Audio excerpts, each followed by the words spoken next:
Now you get in the situation that you have ace king, ace queen, king queen with one diamond. And of course, because you're a GTO wizard, you want to be balanced. You want to be one of the fancy high stakes racks that also is balanced in every single spot, right?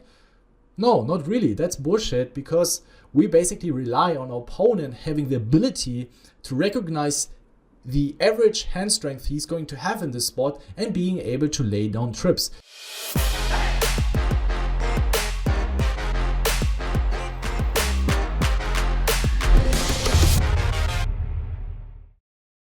Welcome everyone to another video on this channel. Today I'm gonna be sharing 3 tips on how you can exploit low stakes and mid stakes population in order to boost your win rate. Without further ado, let's jump right into the content. The first tip is raise more from the small blind. Loosey-goosey, having a sandwich, being on your phone. Woohoo, baby, I love it. And of course I have also prepared a spot here, very common situation that we are first in, and I think a lot of guys naturally started limping a lot of hands from the small blind.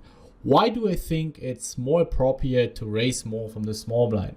In order to give you a better idea of what we should be doing from the small blind, let's orientate on what we should do according to theory. If I use my Tournament Masterclass ranges for the spot for around 40 to 50 big blinds, and of course in order to determine what we're supposed to do from the small blind, we need to have a look in the big blind's response. Because if the big blind deviates from GTO, we want to exploit him. And as you can see, the big blind is supposed to be checking behind around 59% of the time. And you will see that very often when you when you work with GTO ranges, that you want to be ISO raising around 40 to 45% on the of the time, depending on the stack size. And if we look at the hands he's supposed to be raising with, you see 50% of the time queen 9 off, queen 8 off. These ranges are a little bit more simplified. They follow GTO principles, and they of course then also adjusted to population tendencies. If you are owner of the Tournament Masterclass, you will see certain strategies against certain opponents from the small blind. So it's not just copy pasting GTO ranges into the range viewer. You will get GTO yet very exploitative strategies. And as you can see, he's supposed to be raising very frequently with a lot of garbage hands that most people are afraid of. Garbage day! Huh? No! And then of course also the value hands, and also the range viewer then gives you an indication of how you should proceed if you face a 4-bet. When you face a 3-bet, which hands to call, which hands to go in with, which hands to 4-bet bluff or 4-bet for value, and so on and so forth. But this is not part of the video. So now think about the stakes you are playing. I of course constantly do research, and when I look at the stats on a low stakes environment, I don't see people raising big blind versus small blind limp around 40 or 45% of the time. In fact, it's more than like 35-30%, and I've seen players that have a 25% raise big blind versus small blind limp, which is a catastrophe. If we look into 3-bet folds, it has to be a lot of suited connectors. It has to be, of course, also a lot of the suited broadways. This is now for 50 big blinds. Most players would naturally just flat play it safe, and they actually only use 3-bet 5-6% of the time, especially on low stakes. They try to stay in their comfort zone. So every single time someone is raising less, you're more incentivized to raise your medium strong hand, because you're going to face 3-bets less often and you're going to over realize your equity. This is key.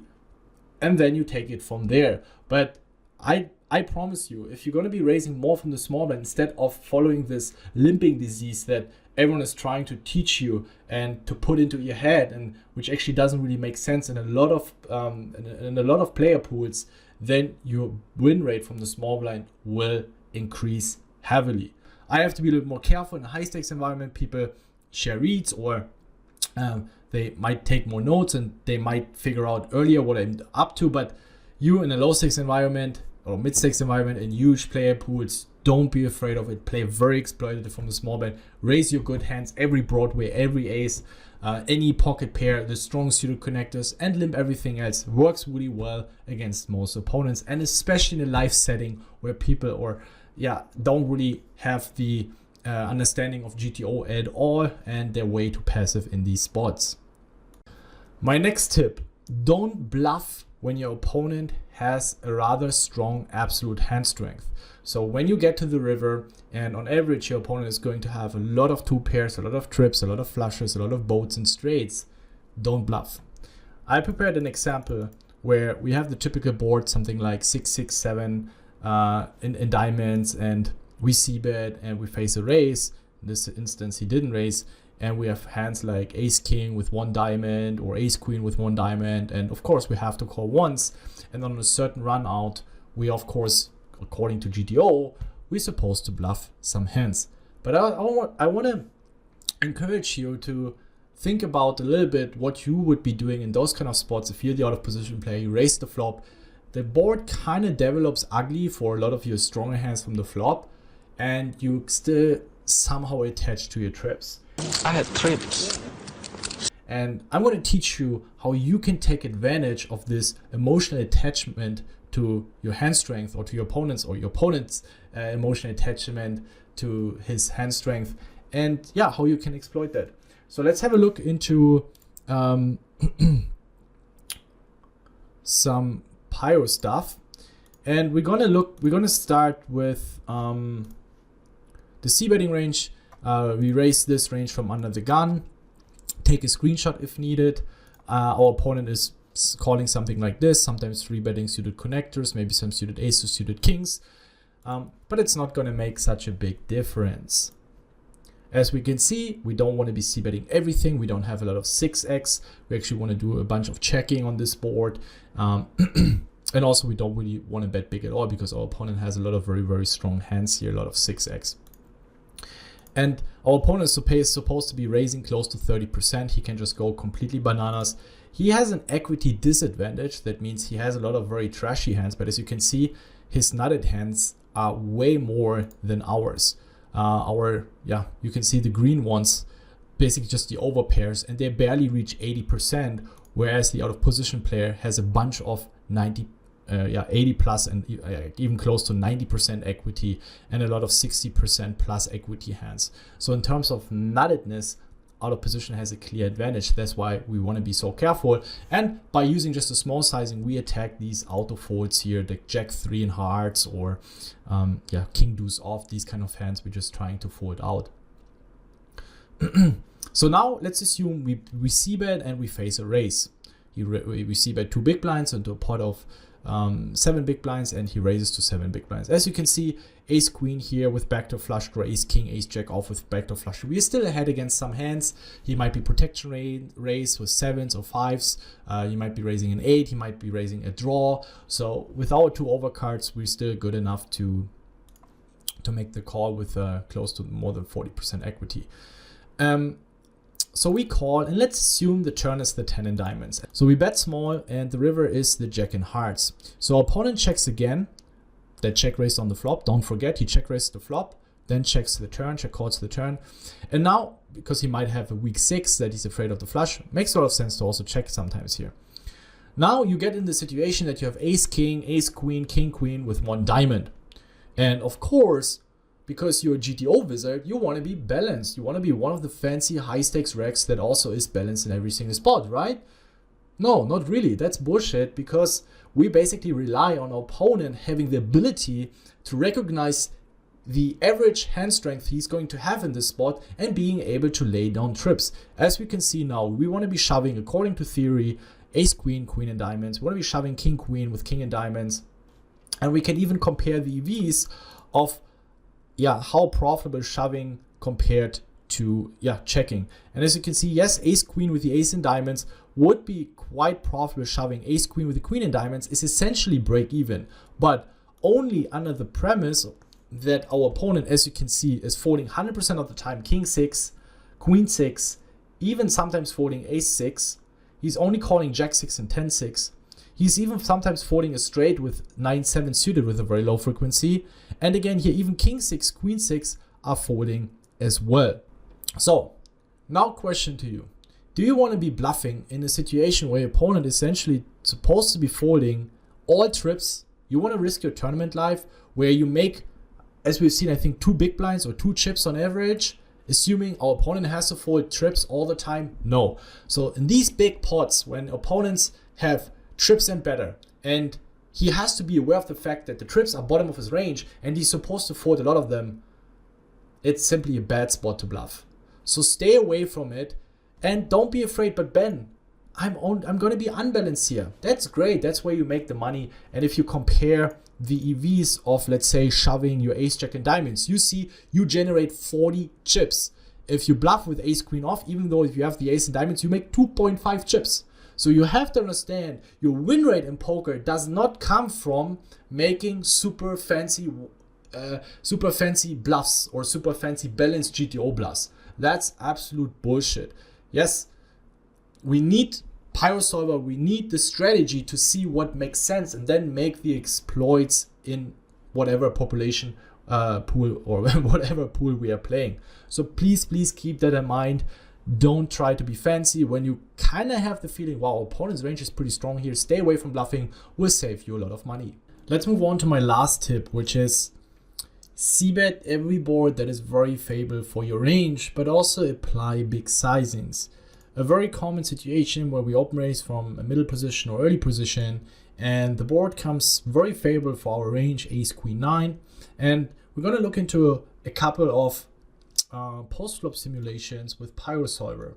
So we can take ace, queen, 9, we can take ace, jack, 10. As you can see here, we c-bet our entire range. If we take the board ace, ace, 10, if we take the board queen, jack, 9, if we take the board I'm going to show you next. If we look at ace, 10, 9, even not necessarily only Broadway, but mainly very connected. So even our king, queens, king, jacks have a lot of equity. We have a lot of strong ace-x or something like king, jack, 10. I see a lot of people being afraid of, but it also connects with big blinds range. He's got a lot of 2 pairs and pair plus straight draw. Don't be afraid. It looks too scary. You're going to have way more better hands. So here we go. As you can see, also we bet our entire range, even though it's not a Broadway board, because also here our queen 10s, jack 10s, our middling part has connected much better with this board. An exceptional board where we might be checking back more frequently would be ace 4-5 or ace 3-5 or ace 3-4, ace 3 deuce, where we're not going to have the nut straights. We're not going to be opening ace deuce, ace 3 off, but our opponent is defending those hands. Also, we open any pocket pair, but especially when we open raise from the earliest position, we're not going to be opening deuces and 3s. So also use big sizings with your value hands. So let's take the board queen, jack, 9, and what happens if we bet 1/3 pot? You see that our opponent is supposed to be raising quite thin for value, something like king, queen, quite frequently, even a lot of straight draws. Then some very unnatural suited king x hands, of course the 2 pairs, but in reality people are not going to be raising so aggressively. So you want to be going ahead and c-bet your strong value hands bigs, your ace queens, king queens, 2 pairs, straights and sets, because people are not going to do the job for you to be raising a lot. Or let's take ace 9, 8. If we bet 1/3, you see 15% raising. Would you raise ace 10 on this board? Would you raise ace jack on this board? Would you be raising ace 7? Would you be raising all your straight draws? Probably not to that frequency. We of course also want to just sometimes call. So this is very often how micro or low stakes, even mid stakes players approach these spots where they're way too passive. They just want to call, especially against a small sizing. But you want to go ahead and raise. You make him fold a lot of better hands, broadways, and you don't need to have a lot of fold equity. Once you raise with a pair, if let's say you bluff raise your 8-7 suited, this is a thing. No, it's not really. Are we going to be raising any pair? Like 8-6 wants to raise, so sometimes we want to be raising those bottom pairs that need protection against king, queen, king, jacks, king, 10s. Still have 5 outs. We have you 4-1. I like those odds. So even against the ace kings and ace queens, and we block 8s and ace 8, yes, it will happen that you will run into a set or 2 pair But this is part of poker. You can't avoid the inevitable. That means that sometimes you will have a hand that is forced or supposed to be raising, but your opponent simply has a stronger hand. That's part of the game.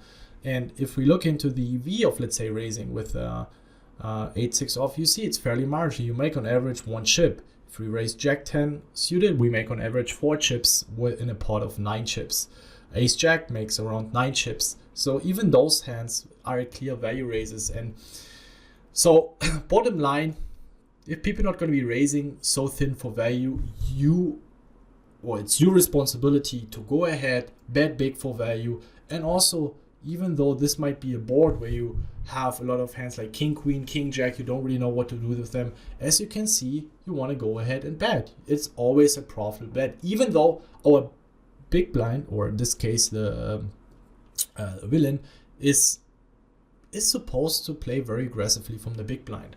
So now imagine you play against in a population pool. Why the fuck am I always saying population pool? In a pool where players are very likely going to be raising 10% on average in the spot, or 9 or 8%. And this happens a lot. If you work a lot with stats, you will see players having very low check raise frequencies. And then you can just go ahead and bet everything, play very exploitative, bet your bluffs or your protection bets 1/3. If you have a good hand, you go ahead and bet 2/3. Very simple, straightforward poker, no bullshit, no fancy GTO stuff, but this will serve you for understanding poker better. It's very important, of course, to understand GTO, but not necessarily apply GTO. I hope these 3 tips will help you improving your game, improving your win rate, and let me know what are the exploits that you're making at low stakes. And yeah, curious to read those exploits that you're making. I hope you guys enjoyed the video. See you at the tables, and good luck.